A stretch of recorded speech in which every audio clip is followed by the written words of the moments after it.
Good morning সবাইকে। কেমন আছেন সবাই? আশা করি সবাই ভালো আছেন, সুস্থ আছেন।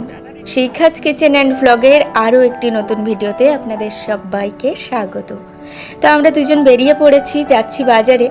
আর শীতের রৌদ্র তো ভালোই রৌদ্র, তার মানে তাপ প্রচণ্ড। আমি এই দিকটাতে তাকাতে পারছিলাম না, এতটাই রৌদ্র। তো একটা কথা ভাবছিলাম যে মানুষের ভ্যালু কিভাবে নির্ভর করে। তো চলো একটা গল্প করি। ধরো তুমি রাস্তায় যাচ্ছ আর হঠাৎ দেখলে একটা ব্র্যান্ডেড কোম্পানির জুতো মাত্র 500 টাকায় বিক্রি হচ্ছে। প্রথমেই তোমার মাথায় কি আসবে? এটা কি আদৌ অরিজিনাল? না, কারণ অরিজিনাল জিনিস কখনো সস্তায় মেলে না। কিন্তু যদি একই জুতো তুমি একটা শোরুমে দেখো দাম লাখ টাকার উপরে, তখন সেটাকে কেউ নকল বলার সাহসও পাবে না। দেখলে পার্থক্যটা? মূল্যটা জিনিসের নয়, তুমি কোথায় দাঁড়িয়ে আছো তার উপরে নির্ভর করে। তাই সবাইকে খুশি করার চেষ্টা বন্ধ করো জান। যদি তুমি বেশি অ্যাভেলেবল হয়ে যাও না, মানুষ তোমাকে ফালতু ভেবে নেবে। সুতরাং একটু অ্যাটিটিউড রাখা অপরাধ নয়, এটা সেলফ রেসপেক্ট। আমি কারো থেকে বড় হতে চাই না, শুধু নিজের কাছে ছোট হতে রাজি নই। সবার সাথে মানিয়ে চলা ভালো, কিন্তু নিজের ভ্যালু হারিয়ে নয়। আসলে বন্ধু, এটা ইগো নয়। যেখানে আমার ভ্যালু নেই সেখানে আমি থাকি না।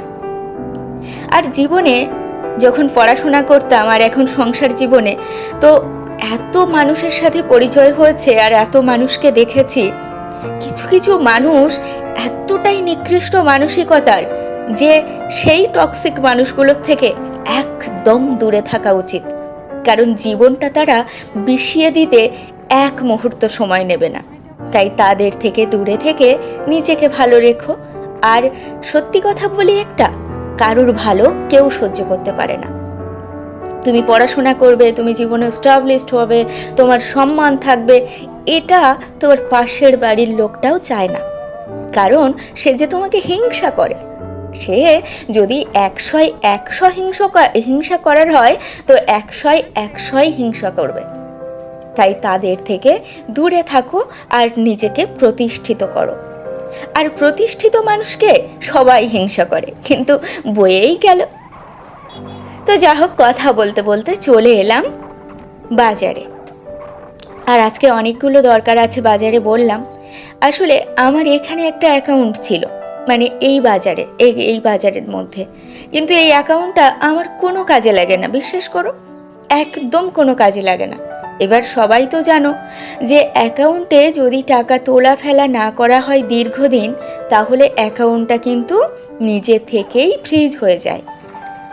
তাই আমি ভাবলাম যে সেই যখন ফ্রিজ হয়ে যাবে কিছুদিন পরে, আমি আসি বটে, কিন্তু ব্যাংকে তো আর যাওয়া হয় না। আমার দরকারগুলো মিটিয়ে আমি চলে যাই, আর টাকা তোলা ফেলাও করা হয় না। যার জন্য অ্যাকাউন্টটা বন্ধ করে দেওয়াই উচিত হবে।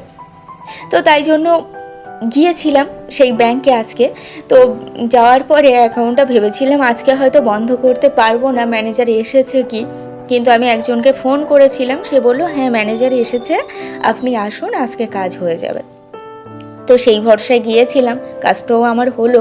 আমি আজ খুব খুশি হয়েছি, কারণ কোনো সমস্যার সমাধান করলাম আজকে।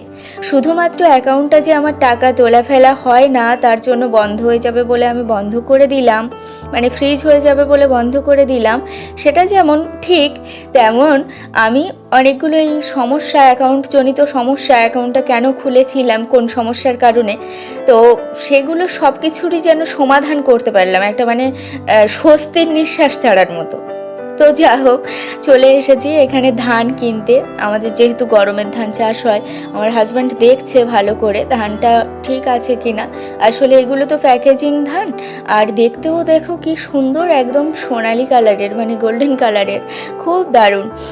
তো এই ধানগুলো কেনা হচ্ছে। অন্যান্য বছর কিন্তু এই বাজারটা থেকে ধান কেনা হয় না, অনেক দূরে একটা বাজার আছে, সেখানে বড় বড় ধানের মানে কি বলবো, ধান বিক্রির দোকান আছে, সেখান থেকেই কেনা হয়। কিন্তু এবছর বাড়ি থেকে সিদ্ধান্ত করলো যে এই দোকানটা থেকে নেওয়া হবে, আগে নাকি এসে শুনে গেছিল। আর এখানে দেখুন কত রকমের ধান। এই ধানগুলো কিন্তু উচ্চ ফলনশীল। এই ধানগুলো ফলনে অনেক, মানে যদি 6 বস্তা কি 8 বস্তা ধান হওয়ার থাকে সেখানে আরও বেশি পরিমাণে ধান হয়, যেহেতু গরমের ধান তার জন্য এটা উচ্চ ফলনশীল। আর আমরা প্যাকেট ধানও নেব, আর এই যে বস্তার ধান দেখছেন এই বস্তার ধানটাও নেওয়া হবে। তার জন্য হাজব্যান্ড ভালো করে দেখছিল যে ঠিকঠাক আছে কিনা। আর আমরা যেহেতু বাইকে গেছিলাম, আমি তখন ভাবছিলাম যে এত ধান নিলে আমি কোথায় বসবো। তো হাজব্যান্ড বলছিল চিন্তা করো না, তুমি বসবে আর আমি বস্তাটা সামনে নিয়ে নেব। যা হোক, এই পর্যন্ত।